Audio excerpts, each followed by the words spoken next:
Taker was hot, bro. He picked up the chair he was sitting on and threw it across the ring.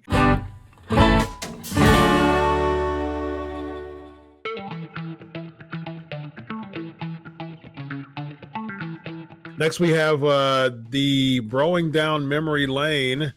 This is the 25th anniversary of the Montreal Screwjob. It was November the 9th of 1997. It's crazy. That was a quarter century ago. And this is nuts how fast a quarter century this came.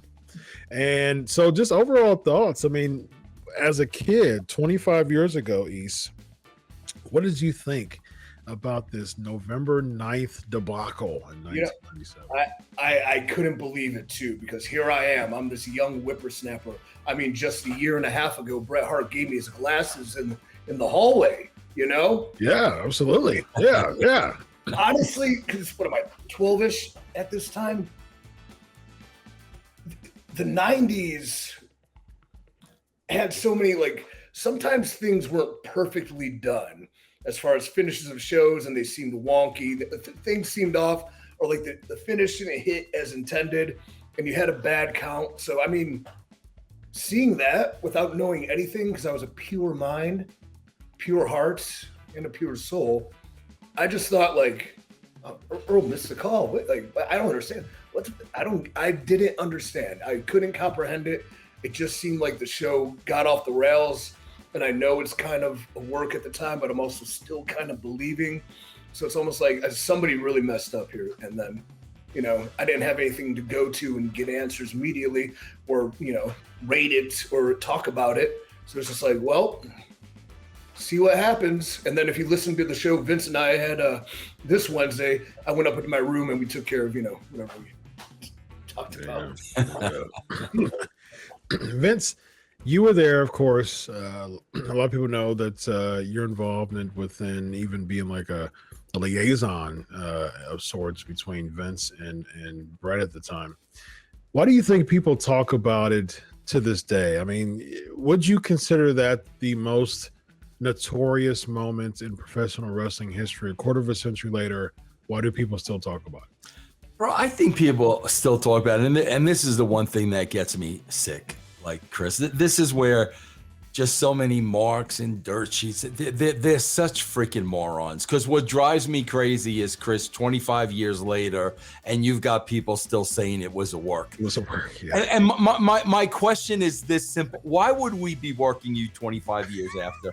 It's the payoff. If it was a work 25 years later, we would say it was a work.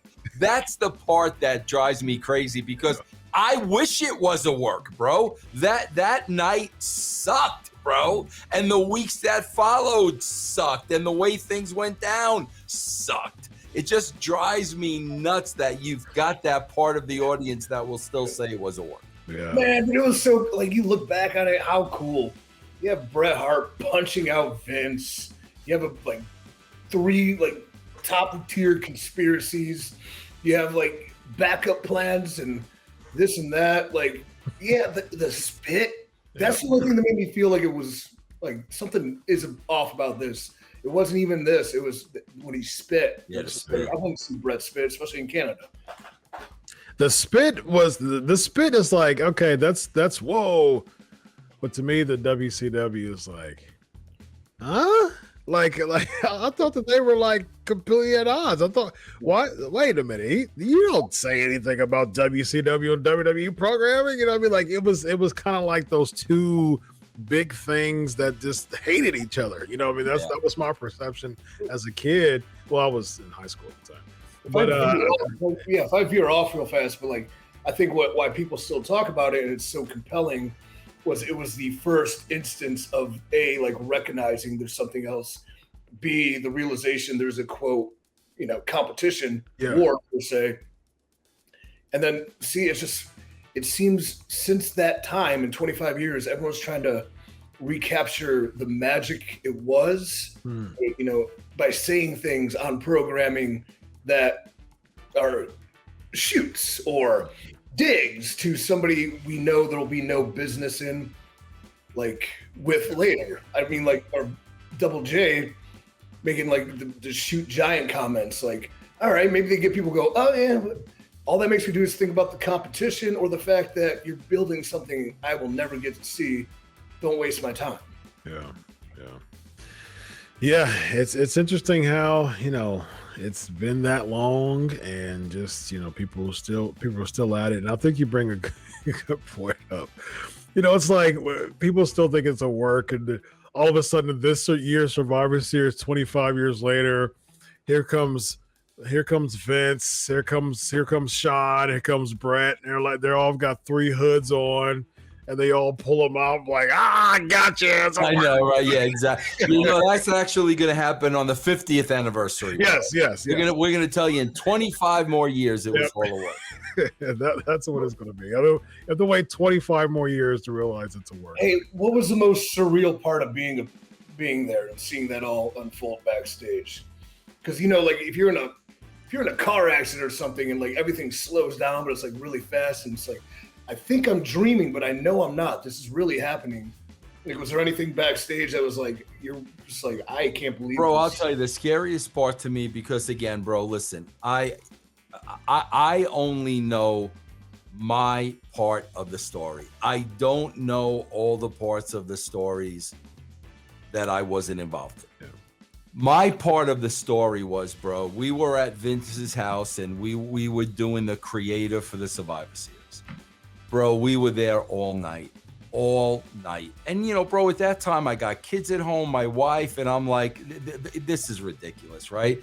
So, bro, out of pure frustration, I swear to God, out of pure frustration, I just said, you know what, bro? Screw it. Have Sean put him in the sharpshooter and have the referee call for the bell. Because I wanted to go home, bro. I just wanted to go home. At that point, bro, we had thrown out a million ideas by that point. So finally, that was like the last thing I said. So, bro, Vince, I had no contact with Vince the rest of the week. So this was like probably on a Wednesday or a Thursday. I had no idea what Vince was going to do. The scariest part for me, bro, was I was watching on the monitor, not knowing what Vince had decided to do. So I see it play out exactly like I pitched it. Now, I've heard Triple H. I don't know what people pitched when I wasn't there. All I know was I wanted to go home. So I said, F it, do this. The scariest thing to me, bro, was Taker was sitting next to me. And when I saw that and it registered to me like, holy shit, that's kind of what I suggested.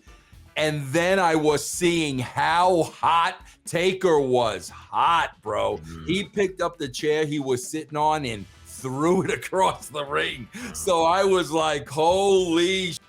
Like, it was a oh, I'm sorry, man. I got you.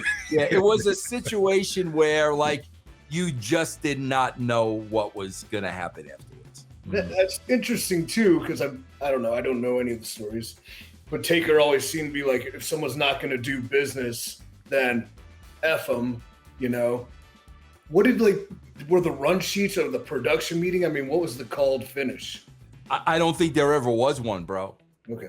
I don't think there ever was one. I really don't. I think it was TBD. And here's my final question on this. So, where were you in